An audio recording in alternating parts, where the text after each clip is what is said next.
Foscamore, on m'appelle Foscamore le croque-mort. Pourquoi? Parce que je suis croque-mort. Alors c'est vrai que quand je dis je suis croque-mort, ça suscite toujours beaucoup d'interrogations alors que c'est vraiment un métier comme les autres, il n'y a vraiment pas de quoi s'en faire. Alors figure-toi que je trouve beaucoup de gens, quand on va dans les hôpitaux, ou les aides-soignants nous disent putain vous faites un métier dur et tout, chapeau. Et nous on leur répond non, nous on fait pas un métier dur parce qu'a priori bon, la personne est décédée. Bon, effectivement c'est dur pour X raisons, la famille qui pleure, tout ce qui gravite autour de la mort. Et je trouve que les aides-soignants par exemple ont beaucoup plus de courage que nous à laver des malades, à s'en occuper, à rester présent à côté de quelqu'un qui souffre. Plutôt que nous, on sert juste on est juste porteur, quoi. Il y a pas de... Donc je trouve pas qu'en soi ce soit un métier dur, au contraire, c'est un métier...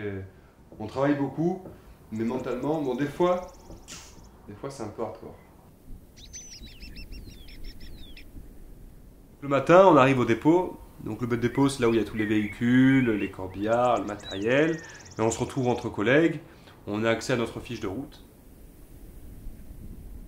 La mise en bière, c'est vraiment une étape super importante qu'il faut pas louper. Parce que quand le corps est dans le cercueil, ça va être le dernier moment où la famille va être en contact avec le défunt. Donc il faut que ça soit vraiment nickel. Alors si j'aime particulièrement le faire, c'est parce que déjà je suis en condition mentale de le faire. Et surtout, qu'il y en a d'autres qui le font pas bien du tout. C'est vraiment trop triste à voir. Du coup, j'adore le faire moi. Prendre du temps, prendre la passion qu'il faut. Je vais pas dire que je suis styliste, mais ça s'en rapproche parce que j'y mets vraiment de ma personne.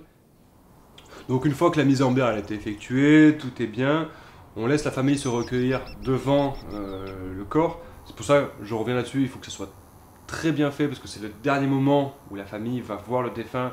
Il faut qu'elle puisse se confier, il faut qu'elle puisse être en confiance avec ce corps qui est effectivement un corps qui est un corps qui n'est plus un corps vivant, pardon. Mais il faut que la famille se sente en confiance et puisse se vider et puisse s'exprimer.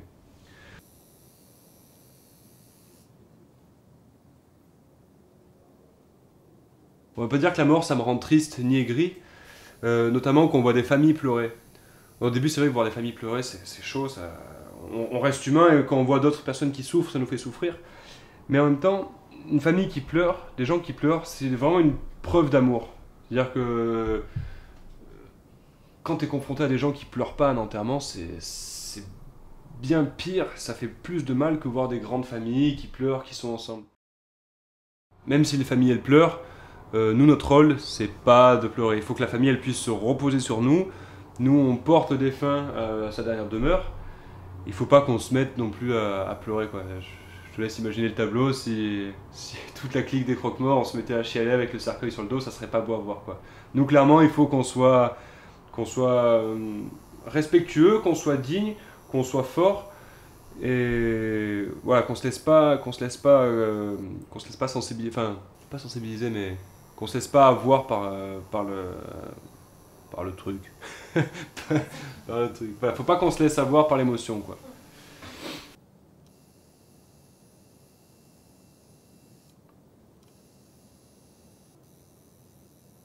Alors ce qui est marrant aussi dans un convoi, c'est surtout quand on fait la mise en bière, quand on est avec le défunt en privé, on en devient être complice. On leur parle un peu comme dans les séries où ils sont à la morgue. On parle au défunt, on fait pas copain-copain, mais on essaie d'installer une notion pas de camaraderie, mais de complicité. Et ce qui est marrant, c'est que la famille, elle l'ignore complètement, quoi. La famille, pour eux, on est juste des porteurs et on n'a rien à voir avec l'histoire, quoi.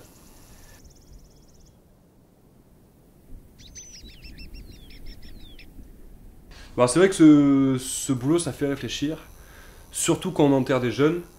Mais après, on se dit, voilà, de toute manière, la mort, c'est inévitable. Bon, les vieux meurent, c'est normal. Les jeunes meurent, c'est pas normal, mais c'est comme ça. Du coup, en fonction de ça, ma vision de la vie, elle a été complètement changée. Et je pense pas être détaché de la mort, au contraire, je pense que ça me rend bien plus sensible à la mort et au phénomène vie et au phénomène mort. Et en fonction de ça, je me dis, voilà, moi je suis encore vivant, qu'est-ce que je fais maintenant de ma vie? Comment j'agis? Parce que clairement, je vois je vois des jeunes qui meurent, je vois des gens qui sont morts plus tôt que prévu.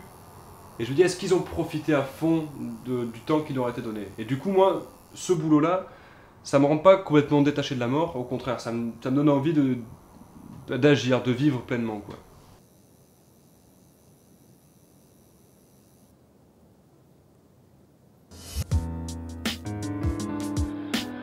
Je ne vais pas mal, mais rassurez-vous, un jour je ne manquerai pas de mourir.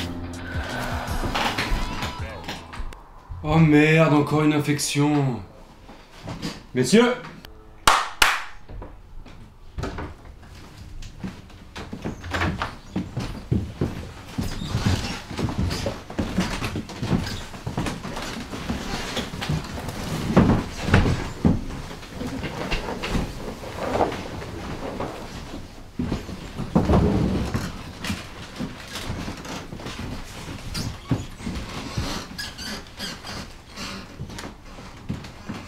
Messieurs.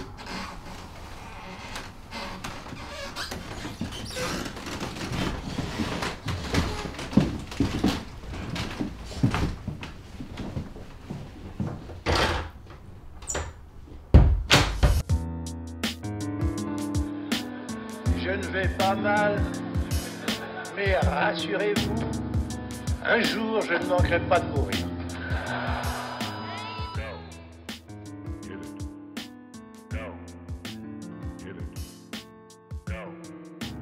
Get it.